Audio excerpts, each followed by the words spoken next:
কি ইংরেজি বলতে তোমার সমস্যা হচ্ছে? তাহলে চলো শিখে নেই ইংরেজিতে 10টি বাক্য। তুমি কেমন আছো? How are you? আমি ভালো আছি। I am doing great.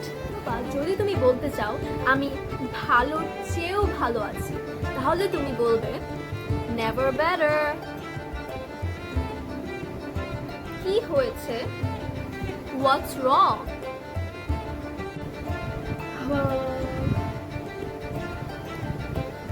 আমি খুব ক্লান্ত।